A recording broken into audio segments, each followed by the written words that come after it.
الحمدللہ ختم قرآن کا موقع ہے، لیلۃ القدر کی رات کے لمحات ہیں۔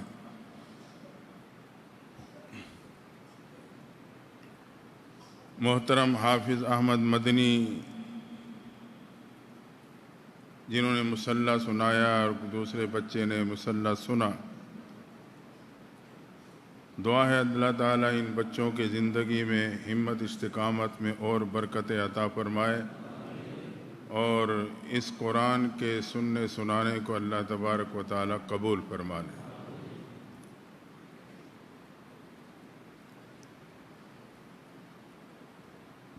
یہ ایک بہت بڑی ذمہ داری ہوتی ہے، پورا مہینہ مسلسل الف لام سے لے کے والناس تک مصلی پہ کھڑ کے قرآن سنانا۔ اللہ تعالیٰ ہم سب کو استقامت نصیب فرما دے۔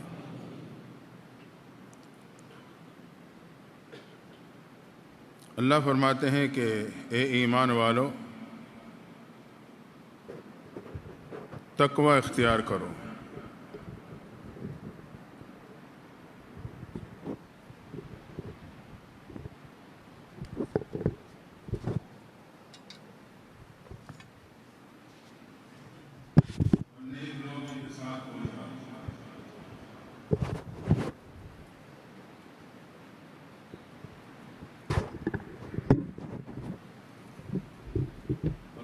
اللہ کے نزدیک عزت مند شخص وہ متقی اور پرہیزگار ہے۔ پیغمبر علیہ السلام ارشاد فرماتے ہیں کہ الرضا غنیمتی، اللہ کی رضا میرے زندگی کا نصب العین ہے۔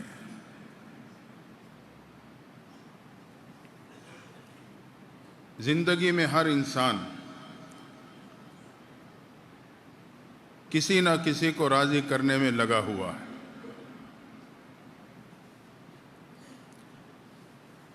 ملازم افسر کو راضی کرنے کی کوشش کرتا ہے، مزدور مالک کو راضی کرنے کی کوشش کرتا ہے، ایک عاشق معشوق کو راضی کرنے کی کوشش کرتا ہے،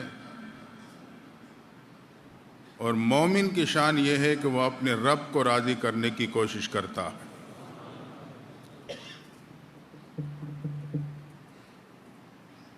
قرآن کہتا ہے کہ اللہ کا ذکر، اللہ کی ذات اور اللہ کی رضا، یہ تینوں بہت بڑی چیز ہے۔ اللہ اکبر ولذکر اللہ اکبر ورضوان من اللہ اکبر۔ اللہ کی ذات، اللہ کا ذکر اور اللہ کی رضا۔ تو پیغمبر صلی اللہ علیہ وسلم نے فرمایا کہ اللہ کی رضا میرے زندگی کا نصب العین ہے۔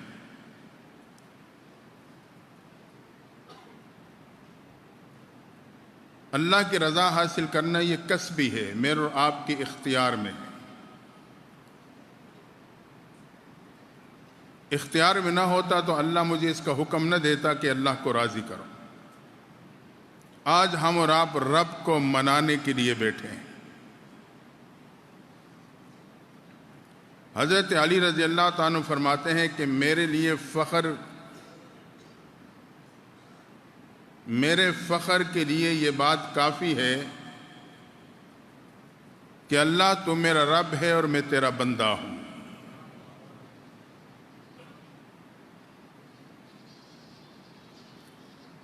جب کسی سے تعلق کا آغاز ہوتا ہے تو ابتداءً اس کی طرح میلان پیدا ہوتا ہے۔ وہ میلان بڑھتے بڑھتے رغبت بن جاتی ہے۔ جب رغبت بڑھتی ہے تو اس سے طلب پیدا ہو جاتی ہے۔ جب طلب بڑھتی ہے تو وہ محبت بن جاتی ہے، اور محبت میں محب کے لیے ہر قسم کو مجاہدہ اور قربانی دینا آسان ہوتی ہے۔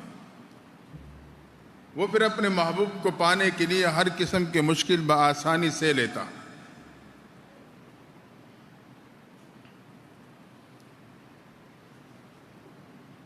تو ہم اور آپ بھی اپنے محبوب اللہ کی خوشنودی اور رضا حاصل کرنے کے لیے بیٹھے ہیں۔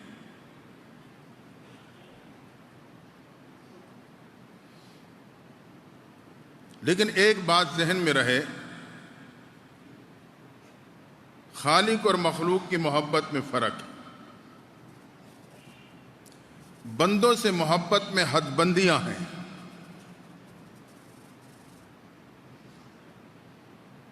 یہی وجہ ہے کہ قبر کا احترام تو لازم ہے، لیکن اسے سجدہ کرنا حرام ہے۔ اور اگر محبت میں آ کے کوئی خاوند بیوی کو ماں کے ساتھ مشابہت دے دے تو شریعت کہتی ہے یہ بیوی اس پہ حرام ہو گئی۔ حد بندیاں ہیں بندوں کی محبتوں میں، ماں کا مقام الگ، بیوی کی محبت الگ۔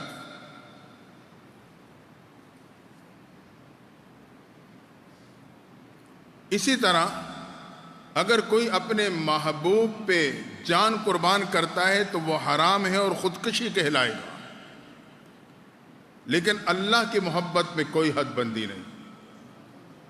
تمام محبتیں قربان کی جا سکتی ہیں، تمام مال و دولت کو قربان کیا جا سکتا ہے، حتیٰ کہ اللہ کی محبت میں آ کے اگر کوئی اللہ پہ اپنی جان قربان کرتا ہے تو وہ بھی عبادت بن جاتی ہے۔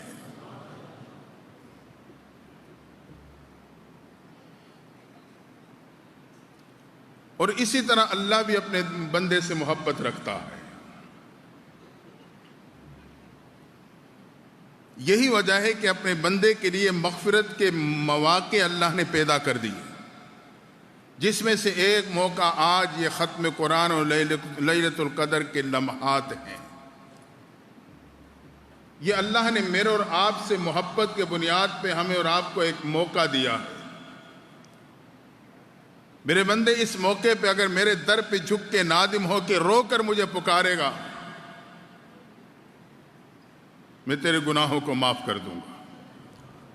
تو یہ مغفرت اور بخشش کے لمحات ہیں، ختم قرآن کا موقع اور لیلۃ القدر کے لمحات۔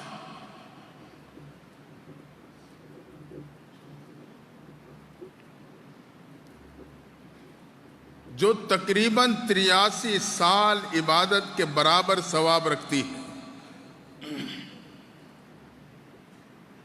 میرے اور آپ کا بیٹھنا سننا سنانا یہ عبادت میں گزر رہا ہے۔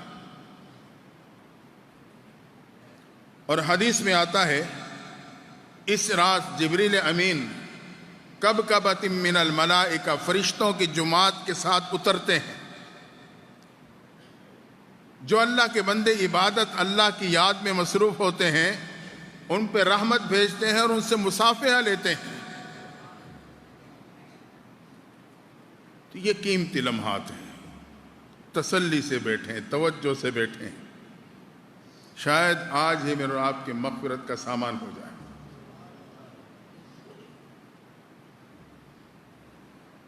تو اللہ فرماتے ہیں ان اکرمکم عند اللہ اتقاکم، میرے نزدیک عزت مند شخص وہ متقی اور پرہیزگار ہے۔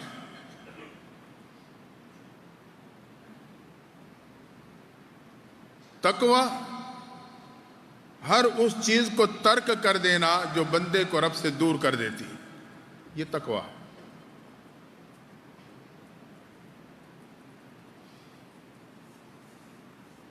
ترک کفر،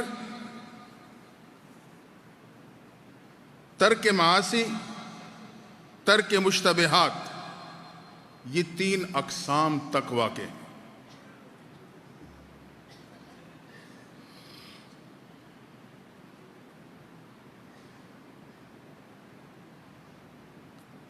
تو اللہ فرماتے ہیں ایمان والو تقوی اختیار کرو، نیک لوگوں کے ساتھ ہو جاؤ، اس لیے کہ اہل اللہ میں مقناطیسیت ہوتی ہے، یہ دوسرے کو اپنی طرف کھینچتے ہیں۔ جیسے قرآن میں مقناطیسیت یہ اللہ کی رحمت کو اپنی طرف کھینچ لیتا ہے۔ یا اللہ والوں کی مثال ٹرین کے کانٹے بدلنے والے کے مانند ہے، جب وہ کانٹا بدلتا ہے تو پورے ٹرین کا رخ بدل جاتا۔ یہ انسان کی زندگی کا کانٹا بدل دیتے ہیں، زندگی کا رخ چینج ہو جاتا ہے۔ اور حضرت عبداللہ ابن عباس رضی اللہ تعالیٰ عنہ فرماتے ہیں، فرمایا لِكُلِّ شَيْءٍ مَعْدَنٌ، ہر ایک چیز کے لیے کان ہوتی ہے، خزانہ ہوتا ہے۔ کان جیسے لوہے کی کان ہے، کوئلے کی کان ہے۔ وَمَعْدَنُ الْقُلُوبِ وَمَعْدَنُ التَّقْوَى قُلُوبُ الْعَارِفِينَ، تقوی کی جو کان ہے یہ اللہ والوں کے دل ہیں۔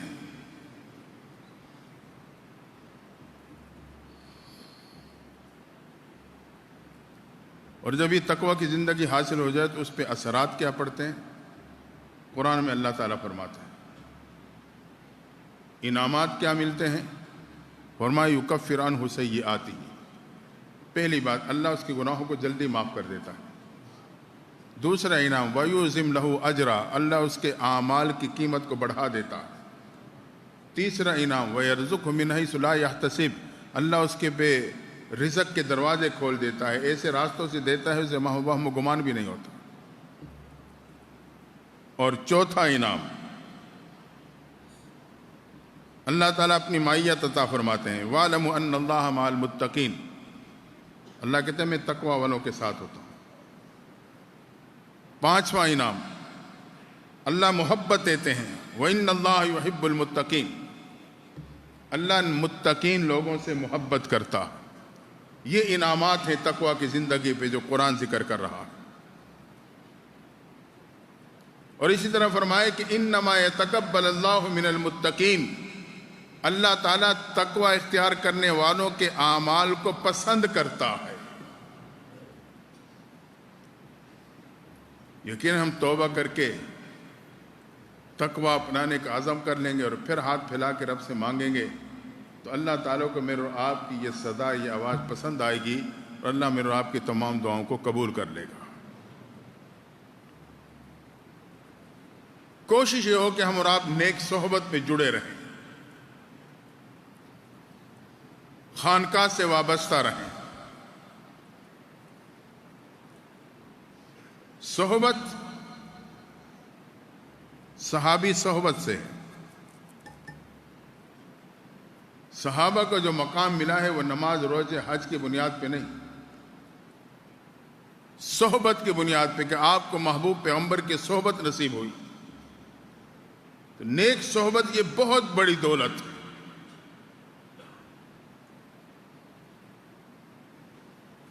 حضرت مفتی شفیع صاحب رحمۃ اللہ تعالی فرماتے ہیں کہ میں نے جب یہ شعر سنا، یک زمانہ صحبت با اولیاء بہتر است از صد سالہ طاعت بیریا، نیک بندے کی ایک ساتھ کی صحبت ایک سال بے ریا عبادت سے بھی بہتر ہے۔ کہتے ہیں میرے ذہن میں بات ہے کہ شاعر کا غلو ہوگا، بہت ہی بڑھ چڑھ کے بات کر دی ہوگی۔ میں اپنے مرشد حضرت تھانوی صاحب رحمۃ اللہ تعالیٰ کی خدمت پہ گیا، میں نے کہا تھا یہ شاعر جو ہوتے ہیں نا یہ بہت زیادہ غلو کرتے ہیں باتوں میں۔ انہوں نے فرمایا مفتی صاحب کیا ہوا؟ کہتے میں نے یہ شعر سنایا کہ چند ساتھ اور لمحات اللہ والوں کی صحبت میں یہ ایک سال بے ریا عبادت سے بھی بہتر۔ تو حضرت تھانوی صاحب رحمۃ اللہ تعالیٰ فرمانے لگے 100 سالہ نہیں، 100 سالہ از عبادت بے ریا، میں تو کہتا ہوں 1 سال نہیں 1,00,000 سال بے ریا عبادت سے بھی بہتر ہے۔ مفتی صاحب کہتے ہیں میں تو وہیں خاموش ہو گیا۔ پھر حضرت تھانوی صاحب رحمۃ اللہ تعالیٰ نے تحقیقی جواب دیا، ان کا دیکھو اللہ نے کسی چیز کی کسی عمل کی گارنٹی نہیں ہے، یہی وجہ ہے ابلیس نے کتنی عبادت کی، ملعون ٹھہرا۔ بلعم بن باورا عبادت کرتا رہا، آخر کار مردود ٹھہرا۔ فرمایا اعمال کی گارنٹی نہیں ہے، اور جو نیک صحبت ہے اس کی گارنٹی موجود ہے۔ پیغمبر علیہ الصلوۃ والسلام نے نیک صحبت کی گارنٹی دی۔ ہم رجال لا یشقی جلیسہم. بھئی یا پہلے بلاؤ یا بعد میں بلاؤ، درمیان میں کیا کرتے ہو؟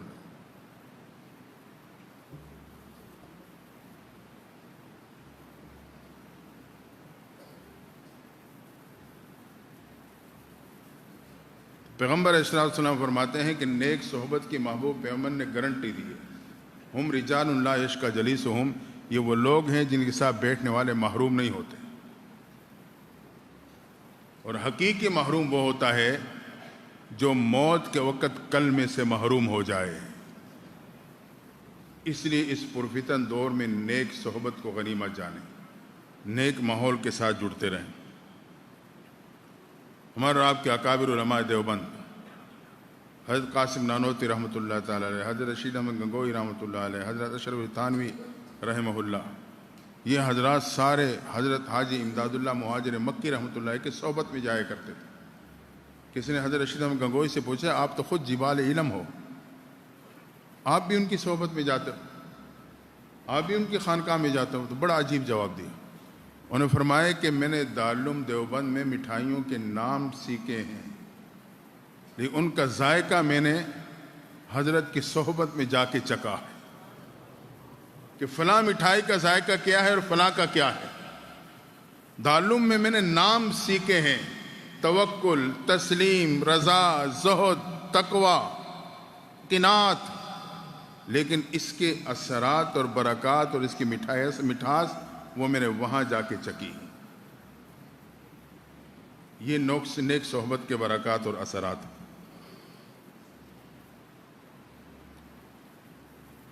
حدیث میں آتا ہے، پیغمبر علیہ السلام فرماتے ہیں کہ المرء مع من احب، جو جس سے محبت کرے گا اسی کے ساتھ اٹھایا جائے گا، جس کی صحبت میں بیٹھے گا، جس سے جڑے گا اسی کے ساتھ اٹھایا جائے گا.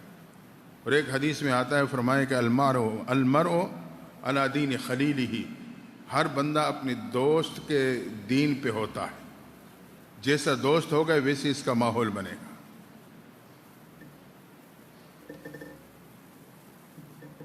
امام غزالی رحمۃ اللہ تعالی علیہ فرماتے ہیں،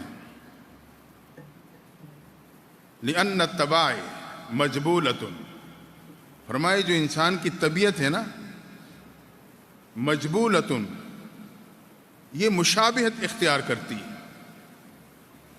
اس میں یہ خاصیت ہے، یہ دوسرے کی مشابہت کو قبول کرتی ہے. اسے جلیس اچھا ہوگا تو ہم اچھے ہوں گے، جلیس برا ہوگا تو ہم بھی برے بن جائیں گے.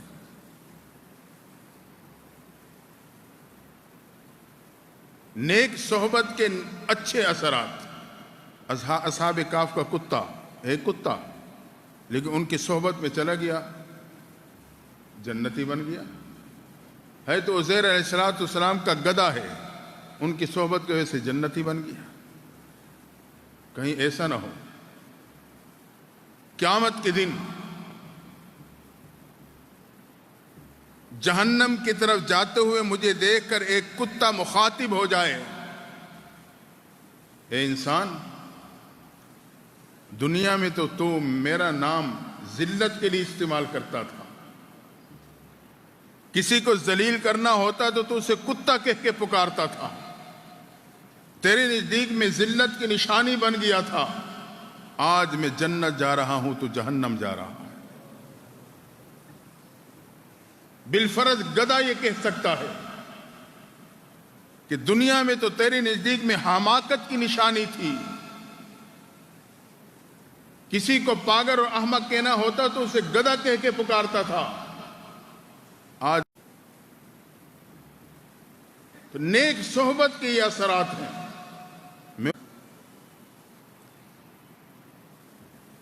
اب چونٹی بیچاری ساری زندگی چلتی رہی، خانہ کعبہ تک پہنچنا مشکل. کہتے ایک کبوتر آیا پانی پینے کے لیے بیٹھا، یہ اس کے پاؤں سے چمڑ گئی، وہ اڑتا اڑتا اڑتا اڑتا پرواہ کرتے ہوئے خانہ کعبے کی چھت پہ جا کے بیٹھا، وہاں ہی چونٹی اتر گئی، پاؤں سے لپٹ گئی تھی، پہنچ گئی اپنی منزل کو. تو ہم کمزور ہیں، لیکن اللہ والے کے پاؤں کے ساتھ جڑ جائیں گے، ان کی صحبت کو اختیار کر لیں گے، اللہ تعالی ہمیں اور آپ کو بھی عظمت عطا کر دے گا.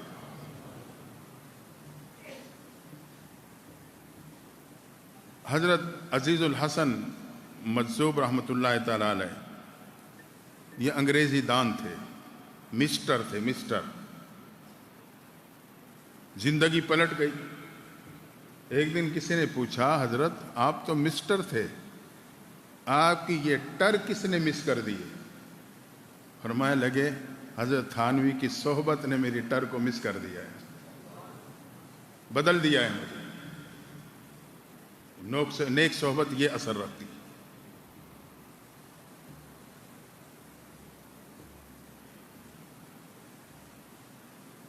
نیک صحبت کی مثال پیوندکاری کے مانند ہے۔ ایک درخت ہے، اس کا پھل کھٹا ہے، پھیکا ہے، کم قیمت ہے، آپ پیوندکاری کر دیتے ہیں، وہی درخت کا پھل میٹھا ہو جاتا ہے۔ پہلے کم قیمت تھا، پیوندکاری کی وجہ سے اب اس کا پھل قیمتی بن گیا۔ یقیناً ہمارے اخلاق کمزور ہوں گے، اللہ والوں کی صحبت میں جڑیں گے، اللہ تعالیٰ مجھے اور آپ کو قیمتی بنا دے گا۔ ہمارے اخلاق میٹھے ہو جائیں گے، لوگ ہمارے سے محبت کرنے لگیں گے، لوگوں کے دلوں میں ہماری محبت آئے گی۔ پہلے کم قیمت تھے، کسی اللہ والے سے جڑے، اللہ تعالیٰ نے قیمتی بنا دیا۔ ایک ریڑھی والا تھا نا، آوازیں لگا رہا تھا، چنگے سنگترے، سنگترے بیچ رہا تھا، چنگے سنگترے۔ ایک اللہ والے گزر رہے تھے، اب ان کی نظر تو ہر وقت اللہ کی طرف ہوتی۔ انہوں نے کہا دیکھو یہ کیا کہہ رہا ہے، یہ کہہ رہا ہے چنگے سنگ ترے، جو اچھے سنگ سے لگ گیا وہ تر گیا۔ اور یہ حقیقت ہے، اچھے سنگ والا تر جاتا ہے۔ حضرت شبلی رحمۃ اللہ تعالی علیہ یہ وقت کے حکمران کے ایک صوبے کے گورنر تھے۔ ایک دن بادشاہ نے اجلاس بلوایا، وزیر، مشیر، گورنروں کو جمع کیا، سب کے لیے ایک لباس تیار کیا گیا تھا، شیروانیاں، کی یہ پہن کے اجلاس میں شریک ہونا ہے۔ شریک ہوئے، اجلاس شروع ہی ہوا تھا کہ اللہ کی شان شبلی گورنر کو چھینک آئی، ایک مرتبہ، دو مرتبہ، تین مرتبہ، تو ناک سے پانی نکلا۔ اب پانی نکلا تو نہ کوئی رومال ہے، نہ آج کل کی طرح ٹیشو پیپر ہے، کچھ بھی نہیں۔ آخرکار مجبور ہے کہ شیروانی کے نیچے والا کونا الٹا کر کے اس سے ناک کا پانی صاف کر لیا۔ بادشاہ نے دیکھ لیا، وہ غضب میں آ گیا، میرا پہنائے ہوئے لباس، میرا گورنر، اس نے اس کی یہ عزت کی، میرے پہنائے ہوئے لباس کی ذلت کی ہے۔ بادشاہ غصے میں آیا، شبلی کو بلا لیا، شبلی گورنر کے پیش ہو گئی۔ مشیر نے بھاپ لیا، جو بادشاہ کا مشیر تھا، کہ غصے میں ہے، معاملہ خراب ہو جائے۔ اس نے مشورہ دیا، بادشاہ سلامت، یہ اجلاس برخاست کر دو، اجلاس ختم ہو۔ شبلی کی پیش ہو گئی، بادشاہ نے کہا کہ اتار دو یہ لباس، اور یہ گورنری چھوڑو، یہاں سے نکل جاؤ، تم اس قابل نہیں ہو۔ اب شبلی کا سر جھکا ہوا، من کی کھڑکی کھول کے اندر جھانک رہا ہے، دل میں ایک بات آئی، شبلی، ایک دنیا کے عارضی بادشاہ نے تجھے ایک لباس پہنایا، تیرے سے اس کی قدر نہ ہو سکی، وہ تیرے سے اتروایا جا رہا ہے۔ وہ مالک الملک جو کائنات کا بادشاہ ہے، اس نے تجھے انسانیت کا لباس پہنایا ہے۔ وہ ذات چاہتی تو کسی گدھے کی شکل دے دیتی، کسی بندر کی شکل دے دیتی، لیکن اس نے انسانیت کے لباس پہنا کر اشرف المخلوقات میں پیدا کر دیا۔ اگر تو نے انسانیت کے اس لباس کی قدر نہ کی تو قیامت کے دن اس مالک کو تو کیا جواب دے گا؟ یہ بات دل میں آنی تھی، وہیں دل کی دنیا پلٹ گئی۔ شیروانی اتاری، اپنے عہدے سے مستعفی ہوئے اور نکل گئے وہاں سے، بغیر پروٹوکول کے چھوڑ چھاڑ کے گئے۔ اب جا رہے ہیں راستے میں، سوچ رہے ہیں شبلی جاؤں تو کہاں جاؤں۔ اللہ کی شان، حضرت جنید بغدادی رحمۃ اللہ تعالی علیہ کا زمانہ تھا۔ وہ خانقاہ میں بیٹھ کے لوگوں کے دلوں پہ محنت کرتے تھے، اللہ اللہ سکھاتے تھے، اللہ کے ساتھ جوڑتے تھے۔ شبلی کے دل میں بات آ گئی کہ بس حضرت کی خدمت میں جاتا ہوں۔ شبلی پہنچ گیا حضرت جنید بغدادی رحمۃ اللہ تعالی کی خدمت میں. حضرت اپنے آپ کو پیش کر رہا ہوں. حضرت نے دیکھا شبلی ہے، وقت کا گورنر رہا ہے، تو گورنری کی جو پوزیشن ہوتی ہے، جو مزاج ہوتا ہے، وہ تو ماننا نہیں ہوتا، منوانا ہوتا ہے.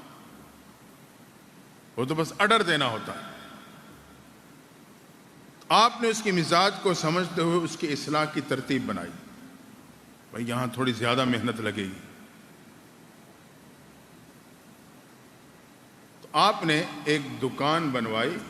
یہ زمینداروں کی جو چیزیں یہاں سے ملتی ہے، گندک ملتی ہے، کوئی اور اس طرح کی چیز، یہ ڈیزل اور جو استعمال میں آتا ہے زمیندارے میں چیزیں. شبلی سے کہا آپ بیٹھ جاؤ اور یہ کام کرو. وجہ یہ تھی کہ وہاں زمیندار قسم کے لوگ آئیں گے، جٹ قسم کے لوگ آئیں گے، وہ تو کر کے بات کریں گے. اس کے نفس پہ چوٹ پڑے گی، یہ صبر کرے گا، نفس کی اصلاح ہوتی جائے گی. 2-4 دن نہیں، 3 سال آپ خدمت میں رہے. آپ کو مجلس میں بیٹھنے کی اجازت نہیں تھی، بس آپ نے اپنا کام کرنا ہے. اب جو آتا تو کر کے بات کرتا. تو نے یہ کہا، تو نے یہ کر دیا ہے، تو نے کیا چیز دے دی. بڑا برداشت کرتے، بڑا برداشت کرتے. گورنر رہے تھے، اب یہ پوزیشن، لیکن سچی طلب تھی. آئے تھے تو سچے طالب بن کے آئے تھے. جو کچھ بھی ہو جائے بس میں نے اپنے آپ کو حوالے کر دیا ہے، اب یہیں کا. آج تو ذرا پیر صاحب کا خیال نہ کیا، مرید صاحب کا تھوڑا بھی خیال نہ کیا جائے تو مرید صاحب ناراض ہو جاتے ہیں. پھر کہتے ہیں جی ہماری تو اصلاح نہیں ہوتی. ایک عرصہ اس ترتیب سے گزرا. اب حضرت نے اسے کہا کہ شبلی، اب آپ نے خانقاہ میں آنے والوں کے جوتے سیدھے کرنے ہیں، بس آپ نے وہیں کھڑے رہنا ہے، جو آئے ان کے جوتے سیدھے کر کے رکھنے. حضرت ٹھیک ہے. جب طلب سچی ہوتی ہے پھر ہر کام آسان ہو جاتا ہے. 3 سال کا عرصہ گزرا، یہ رگڑے کھائیں. جب حضرت نے محسوس کیا کہ اب دل کی زمین ہموار ہو چکی ہے، اب اس میں بیج ڈالنے کی ضرورت، اجازت دے دی. شبلی اب آپ میری مجلس میں بیٹھ سکتے ہو. پہلا موقع تھا حضرت شبلی حضرت جنید بغدادی کے مجلس میں بیٹھے. اللہ کی شان محبت الہی پہ بات چلی. وہ پہلے ہی اس مجلس میں حضرت شبلی رحمۃ اللہ تعالی علیہ پہ جذب طاری ہو گیا. زمین تو ہموار ہو چکی تھی، بس محبت کا بیج پڑنا تھا، جذب طاری ہو گیا. جب جذب طاری ہوا تو اللہ کی طرف سے الہام ہوا. راز و نیاز کا سلسلہ شروع ہو گیا. راز و نیاز رب کی طرف سے الہام ہوا. شبلی تو جذب میں آتا ہے، تیرے عیب کھول کھول کے بیان کر دوں، کوئی تجھے منہ لگانے والا نہیں رہے گا.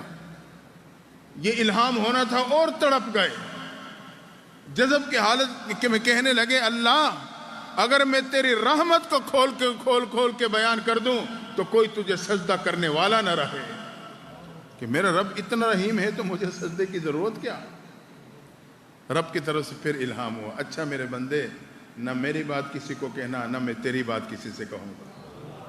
اللہ نے پھر یہ مقام دیا. طلب سچی ہوتی ہے، اللہ تعالیٰ پھر یہ مقام عطا فرما دیتے ہیں.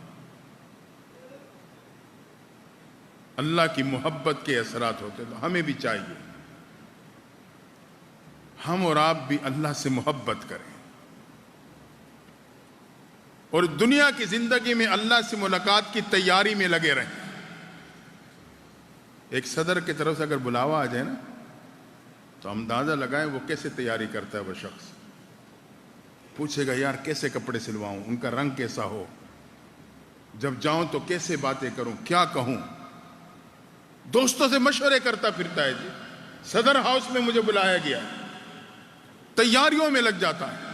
دوست سے ملنے جاتا ہے تو تیاری کرتا ہے، بیوی خاوند سے ملنے کے لیے تیاری کرتی ہے. اسی طرح یہ مسلمان بندہ رب سے ملاقات کے لیے تیاری کرتا ہے.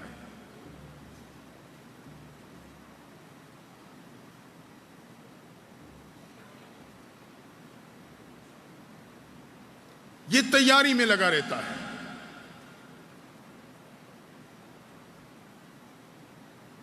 لیکن ایک بات واضح ہے کہ دنیا کا دوست تو چہرے کو دیکھتا ہے، مگر اللہ اپنے بندے کے دل کو دیکھتا ہے۔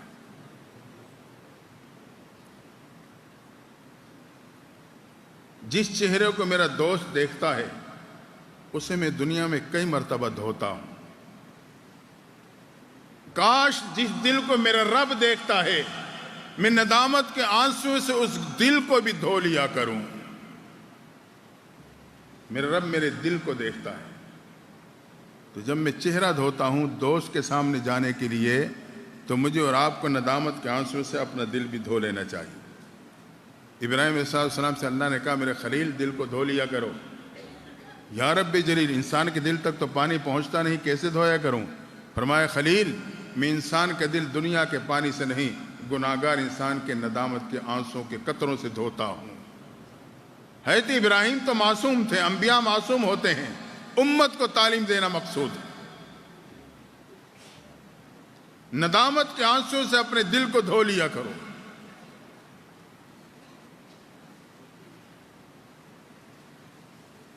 ایک نوجوان شراب کی بوتل لیے ایک راستے سے گزرنے کی کوشش کر رہا ہے۔ اچانک نظر پڑی اس راستے کی دوسری طرف سے امیر المومنین حضرت عمر فاروق رضی اللہ تعالیٰ عنہ نمودار ہو گئے۔ اب یہ بے قرار ہوا کہ در فاروقی سے نہیں بچوں گا، موقع پہ پکڑا جاؤں گا، رنگے ہاتھوں پکڑا جاؤں گا۔ اس نے فوراً قدم روکے، دل ہی دل میں نادم ہو کے رب کے دروازے پہ دستک دے دی۔ آنکھیں نم ہو گئیں۔ اللہ میرے شراب کو سرکے پہ بدل دینا، آئندہ یہ گناہ نہیں کروں گا۔ ندامت کا آنسو ٹپکنا تھا۔ اتنے میں امیر المومن پہنچ گئے۔ نوجوان ہاتھ میں کیا ہے؟ حضرت سرکے کی بوتل ہے۔ بوتل کی بناوٹ تو کچھ اور بتا رہی ہے۔ کھول کے چیک کیا تو واقعی وہ شراب نہیں، وہ سرکہ تھی۔ رب نے بتلا دیا میرے بندے اگر گناہوں کے شراب لے کے میرے در پہ جھکے گا، ندامت کے آنسو کا قطرہ بہا دے گا، میں تیرے گناہوں کے شراب کو نیکیوں کے سرکے پہ بدل دوں گا۔ آج وہ لمحہ ہے۔ اگر ہم نے یکسوئی کے ساتھ رب کے در پہ جھک کے رو کے رب کو پکارا، ندامت کا آنسو کا ایک قطرہ ٹپک گیا۔ ایمان والے کے ندامت کے آنسوں میں اللہ نے یہ کیمیکل اثر رکھا ہے، جب یہ گناہوں پہ ٹپکتا ہے اللہ اسے نیکیوں کے سرکے پہ بدل دیتا ہے۔ رب کہتا ہے غفور بھی ہوں، رحیم بھی ہوں، توبہ کرو گے معاف کر دوں گا، صرف معاف نہیں بلکہ گناہوں کو نیکیوں پہ بدل دوں گا۔ اس لمحے کو ضائع ہونے سے بچائیں۔ موسیٰ علیہ السلام نے ایک دفعہ اللہ سے پوچھا، یا اللہ جب کوئی نیک بندہ نیکوکار آپ کو پکارے تو آپ کیا جواب دیتے ہو؟ اللہ نے فرمایا میں کہتا ہوں لبیک یا عبدی، میرے بندے حاضر ہوں، مانگ کیا مانگتا۔ اللہ جب گناہگار پکارے تو کیا جواب دیتے ہو؟ فرمایا جب گناہگار پکارتا ہے میں ایک نہیں 3 دفعہ کہتا ہوں لبیک لبیک لبیک یا عبدی، میرے بندے حاضر ہوں، مانگ کیا مانگتا ہے۔ یا اللہ نیک کو 1 دفعہ جواب، بدکار گناہگار کو 3 مرتبہ جواب۔ فرمایا ہاں موسیٰ علیہ السلام، جب نیکوکار مجھے پکارتا ہے تو اس کی ایک نظر اپنے اعمال پہ ہوتی ہے، لیکن جب گناہگار مجھے پکارتا ہے اس کے پلے عمل تو ہوتا نہیں، اس کی ٹوٹل نظر میرے فضل پہ ہوتی ہے۔ اللہ میں اس قابل نہیں ہوں، لیکن تو کرم و فضل کا معاملہ فرما مجھے معاف کر دے۔ فرمایا نیکوکار کی نظر اپنے اعمال پہ ہوتی ہے، جبکہ بدکار کی نظر میرے فضل و کرم پہ ہوتی ہے، اس لیے مجھے 1 نہیں 3 مرتبہ اسے جواب دیتا ہوں۔ میرا رب اتنا کریم ہے، ایسی مہربان ذات ہے۔ ہم رب کو پکار کے تو دیکھیں، رب سے معاملہ تو کر کے دیکھیں، رب کیسے کرم کا معاملہ فرماتا ہے۔ موسیٰ علیہ السلام قوم کے ساتھ میدان میں ہے، قحط سالی ہے، دعائیں مانگی جا رہی ہیں، کوئی رحمت کے آثار نہیں، دن گزرتا جا رہا ہے، وقت کے پیغمبر بھی دعا مانگ رہے ہیں، پوری قوم میدان میں جمع۔ اللہ کوئی رحمت کے آثار نہیں نمودار ہو رہے.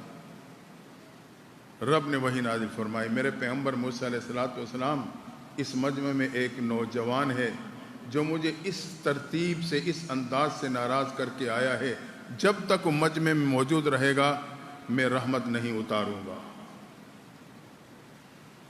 اب جب موسیٰ علیہ السلام کو وجہ معلوم ہو گئی تو قوم کی طرف مخاطب ہوئے, کہا خدارا وہ نوجوان جو اس طرح کا گناہ کر کے آیا ہے, رب کو ناراض کر کے آیا ہے, وہ اس مجمع سے اٹھ کے چلا جائے, باقی اللہ کے مخلوق پہ رحم کرے تاکہ اس کے نکلنے کے بعد اللہ کی رحمت نازل ہو جائے. اب وہ نوجوان بیٹھا تھا مجمع میں, اس نے سن لیا یہ تو میں ہی ہوں, میں ہی ایسے گناہ کر کے آیا ہوں.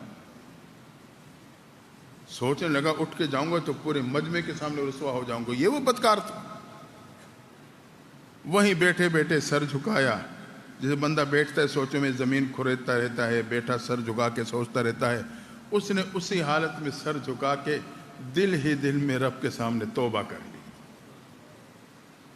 رب سے صلح کر لی. اللہ تجھے ناراض کر کے آیا ہوں, یا اللہ تو بڑا کریم ہے, مہربان ہے, میں کمزور ہوں, میں اس گناہ سے توبہ کرتا ہوں, آئندہ نہیں کروں گا, تو مجھے معاف کر دو. ایسے صدق کے دل سے توبہ کی کہ دیکھتے دیکھتے چند لمحے بعد بادل نمودار ہوتے ہیں, رحمت برسنے لگتی ہے. موسیٰ علیہ السلام حیران, اللہ مجمع سے تو کوئی اٹھ کے گیا ہی نہیں اور تیری رکی ہوئی رحمت نازل ہونے لگ گئی, کیا معاملہ ہے؟ رب نے فرمایا میرے پیغمبر موسیٰ علیہ السلام جس کی وجہ سے رحمت کو روک دیا تھا اسی کی وجہ سے میں نے رحمت کو نازل کر دیا ہے. اللہ وہ کون ہے جس کی وجہ سے رحمت نازل ہوئی, میں اس کی زیارت کرنا چاہتا ہوں. اللہ نے کہا موسیٰ علیہ السلام زیارت نہیں کرواؤں گا, جب تک وہ مجھے ناراض کرتا رہا میں نے پردہ پوشی کا معاملہ رکھا, جب اس نے میرے سے صلح کر لی ہے, مجھے راضی کر لیا ہے, اب میں اس کے پردے کو فاش نہیں کر سکتا. میرا رب اتنا کریم, ایسے مہربان ذات ہے. ہم اور آپ سچی توبہ تو کر کے دیکھیں. اگر ہم نے پہلے سچی توبہ کر لی, اللہ میرے اٹھے ہوئے ہاتھوں کی لاج رکھے گا, میری دعائیں قبول ہو جائیں. دوست تو نہیں معلوم پھر یہ موقع آئے نہ آئے, یہ دعاؤں کی قبولیت کے لمحات ہیں. تو آئیں ہم اور آپ بھی سچی توبہ کر لیں. دعا سے پہلے سینے کو کینے سے صاف کر لیں. حدیث میں آتا ہے سینے میں کینے رکھنے والے کی دعا لیلۃ القدر کی رات میں بھی قبول نہیں ہوتی. شراب پینے والے کی دعا بھی قبول نہیں ہوتی. قطع رحمی کرنے والے کی دعا بھی قبول نہیں ہوتی. ماں باپ کی نافرمانی کرنے والے کی بھی دعا قبول نہیں ہوتی. ظلم کرنے والے کی دعا بھی قبول نہیں ہوتی. آئیں ہم پہلے توبہ کر لیں, سینے میں جس کے بارے میں کینہ ہے ختم کر دیں. شراب سے توبہ کر لیں. بیوی پہ ظلم کرتا ہوں, سچی توبہ کر لوں. ماں باپ کی نافرمانی سے توبہ تائب ہو جاؤں, قطع رحمی سے توبہ کر لوں. بیٹھے بیٹھے اگر میں نے صدق کے دل سے توبہ کر لی اور اس کے بعد میرے ہاتھ اٹھیں گے تو اللہ میرے ہاتھ کی لاج رکھ لے گا, پھر رحمتیں برسنے لگیں گی. میرے اور آپ کی توبہ کی وجہ سے اللہ تعالیٰ پورے مجمع کی مغفرت فرما دے گا. دوستو میرے اور آپ کا رب بڑا رحیم و کریم ہے, بڑی مہربان ذات ہے. میرے اور آپ کے مانگنے میں کمی, وہ ذات تو مانگنے پہ راضی اور دینے پہ خوش ہوتا ہے. میرے اور آپ کے مانگنے میں کمی ہے. اگر مانگنا سیکھنا ہے تو کہتے ہیں ایک بچے سے سیکھو جو ماں سے لپٹ جاتا ہے, زار و قطار روتا ہے, دائیں بائیں ماحول سے بے خبر ہو جاتا ہے اور ماں سے لپٹ کے برزار و قطار رونے لگتا ہے. آخر کار ماں اسے اٹھا کے سینے سے لگا کے پیار دیتی. جو بچہ ماں کی گود میں بیٹھا ہو تنگ کر رہا ہو, ماں اسے تھپڑ مارتی. وہ تھپڑ نفرت کی بنیاد پہ نہیں ہوتا, تنبیہ ہوتی.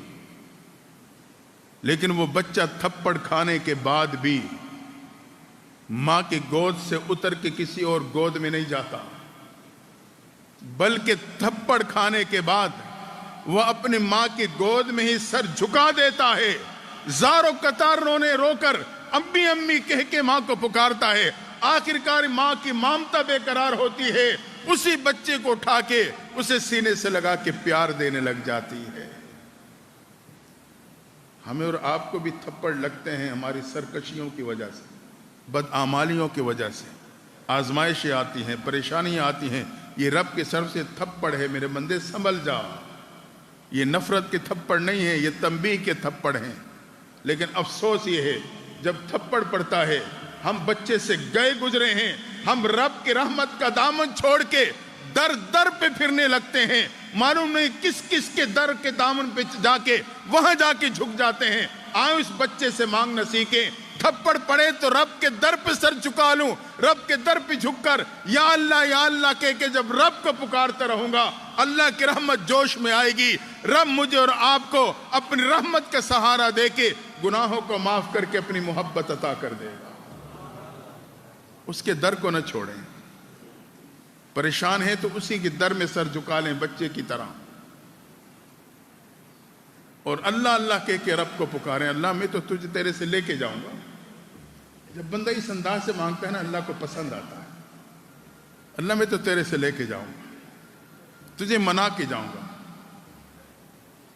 میرا اور کون سا در ہے جہاں جا کے مانگوں؟ تو نے میرے لیے کوئی اور در ہی نہیں بنایا، تیرا بندہ ہوں، تیرا در ہے، تیرے در پہ جھکا ہوں۔ جب اس یقین سے رب بندہ مانگتا ہے، اللہ کی رحمت جوش میں آ جاتی ہے، فرشتے منظر دیکھتے ہیں، حیران ہوتے ہیں، اللہ خوش ہوتا ہے فرشتوں کے سامنے۔ تم کہتے تھے بندوں کو پیدا، انسانوں کو پیدا نہ کرنا، خون بہائیں گے، دیکھو یہ تو ختم قرآن کے موقع پہ جمع ہے، آنسو بہا رہے ہیں۔ یہ تو رو رو کے جنت مانگتے ہیں، جہنم سے پناہ چاہتے ہیں، میری محبت کے طلبگار ہیں۔ ایک حدیث میں آتا ہے جب بندہ رب کے در پہ جھک کے کہتا ہے اللہم اغفر لی، اللہم اغفر لی، اللہ مجھے معاف کر دے، اللہ آواز دیتے ہیں یا ملائکتی، فرشتوں کو بلاتے، فرشتے حاضر، رب حکم۔ اللہ کہتے ہیں استحییت من عبدی، میرے فرشتوں مجھے اپنے اس بندے سے حیا آ رہی ہے۔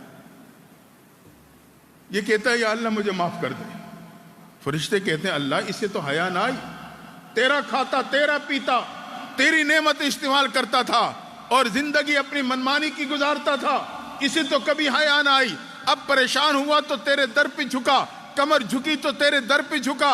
اللہ کہتے ہیں ہاں میرے فرشتوں، تم گواہ ہو جانے، تم گواہ ہو جانا، لیس لہو غیری، میں نے اس کے لیے کوئی اور در ہی نہیں بنایا، لہذا تم گواہ ہو جائے میں نے اس کا معاف کر دیا۔ میں نے جب اس کے لیے کوئی اور در ہی نہیں بنایا کہ اس در کو چھوڑ کے کسی اور در پہ چلا جائے، میرے در پہ آیا ہے، مجھے پکار رہا ہے۔ فرشتوں کو گواہ کر کے اللہ تعالیٰ مغفرت کا فیصلہ دے دیتے ہیں۔ تو اس موقع سے فائدہ اٹھا لیں۔ دعا ہے اللہ تعالیٰ ہم سب کو اس لمحات سے فائدہ اٹھانے کی توفیق عطا فرمائے۔ کچھ نکاح ہیں، وہ نکاح ہوں گے مختصر سے وقت میں انشاءاللہ، اس کے بعد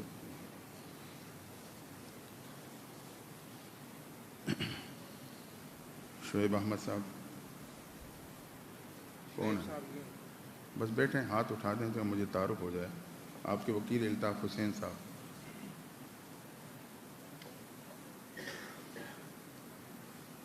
الحمدللہ نحمدہ ونستعینہ ونستغفرہ ونؤمن بہ ونتوکل علیہ ونعوذ باللہ من شرور انفسنا ومن سیئات اعمالنا من يهده الله فلا مضل له ومن يضلل فلا هادي له ونشهد ان لا اله الا الله وحده لا شريك له ونشهد ان سيدنا ومولانا محمدا عبده ورسوله قال تبارك وتعالى في كتابه العظيم فانكحوا ما طاب لكم من النساء مثنى وثلاث ورباع فإن خفتم ألا تعدلوا فواحدة أو ما ملكت أيمانكم قال النبي صلى الله عليه وسلم النكاح من سنتي وفي رواية فمن رغب عن سنتي فليس مني۔ الطاف حسین صاحب آپ بچی کی طرف سے وکیل ہیں کہ آپ نے نور العین جو بیٹی عبدالستار صاحب کی ہیں جن کے نام پہ اس گھر میں دوسری بچی موجود نہیں، بیوز حق مر 10,000 بموجودی ان گواہوں کے محمد زبیر صاحب عبدالستار صاحب ہے، اور اس مجلس کے روبرو نکاح شرعی محمدی کے ساتھ شعیب احمد ولد منظور احمد بھٹی کو دے دی۔ آپ کہیں کہ میں نے دے دی، جزاک اللہ۔ شعیب احمد صاحب آپ نے نور العین جو بیٹی عبدالستار بھٹی صاحب کی جس کے نام اس گھر میں دوسری بچی موجود نہیں، بیوز حق مر 10,000 بموجود ان گواہوں کے جناب الطاف محمد زبیر صاحب عبدالستار صاحب ہیں، اور اس مجلس کے روبرو نکاح شرعی محمدی کے ساتھ قبول کیا۔ آپ کہیں کہ میں نے اپنے لیے قبول کیا. جزاک اللہ, مبارک ہو جی. یہ دوسری نکاح میں وکیل ہیں زین العابدین صاحب. کون ہے جی؟ بھائی ہاتھ اٹھا دیں نا, مجھے پتہ چل رہا ہے. آپ کھڑے رہیں, دور بیٹھے نا, کھڑے ہوئے. یاسر نواز صاحب کون ہے جی؟ دلہا ہیں. آپ بیٹھ جاؤ, وہ پیچھے کھڑے. ہاں, زین العابدین صاحب, آپ بچی کی طرف وکیل ہیں. زینب بی بی جو بیٹی ہیں رب نواز صاحب کی, جس کے نام پہ اس گھر میں دوسری بچی موجود نہیں, بیوض حق مہر 7,000 وہ موجود ان گواہوں کے جناب اسار الحق صاحب اور مظہر عباس صاحب ہیں. اس مجلس کے روبرو نکاح شریف محمدی کے ساتھ آپ نے محمد یاسر نواز ولد حق نواز کو دے دی. بھائی سر نہ ہلاؤ, میں تو سنوں کم از کم. کیا شرم ہے اس میں یار, تھوڑا اونچا بول لو. آپ کہیں کہ میں نے دے دی. جزاک اللہ. محمد یاسر نواز صاحب, آپ نے زینب بی بی جو بیٹی رب نواز صاحب کی, جس کے نام پہ اس گھر میں دوسری بچی موجود نہیں, بیوض حق مہر 7,000 وہ موجود ان گواہوں کے جناب اسار الحق صاحب مظہر عباس صاحب ہیں, اور اس مجلس کے روبرو نکاح شریف محمدی کے ساتھ قبول کیا. جزاک اللہ. سب کہیں کہ مبارک ہو. تیسری نکاح میں وکیل عبدالشکور صاحب ہیں. عبدالشکور صاحب جی, عبدالشکور صاحب آپ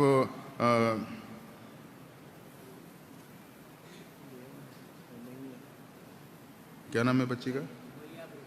ہاں, عبدالشکور صاحب آپ ہمیہ پروین کی طرف سے وکیل ہیں اور والد بھی ہیں, جس کے نام پہ اس گھر میں دوسری بچی موجود نہیں, بیوض حق مہر 10,000 وہ موجود ان گواہوں کے جناب مفتی محمد زاہد صاحب اور عبدالخالق صاحب ہیں, اور اس مجلس کے روبرو نکاح شریف محمدی کے ساتھ محمد راشد ولد لیاقت علی کو دے دی.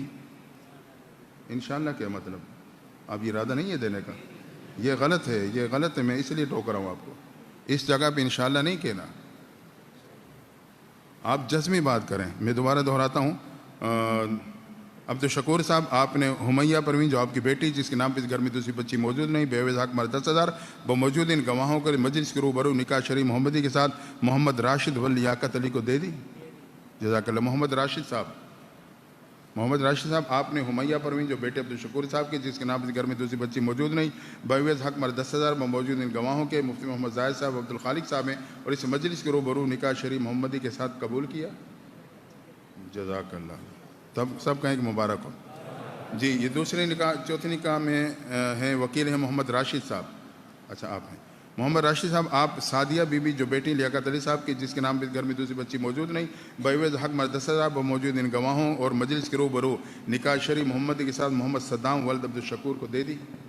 جزاک اللہ. محمد صدام صاحب آپ نے سعدیہ بی بی جو بیٹی لیاقت علی صاحب کی, جس کے نام پہ گھر میں دوسری بچی موجود نہیں, بیوض حق مہر 10,000 وہ موجود ان گواہوں اور مجلس کے روبرو نکاح شریف محمدی کے ساتھ قبول کیا. جزاک اللہ. سب کا مبارک ہو.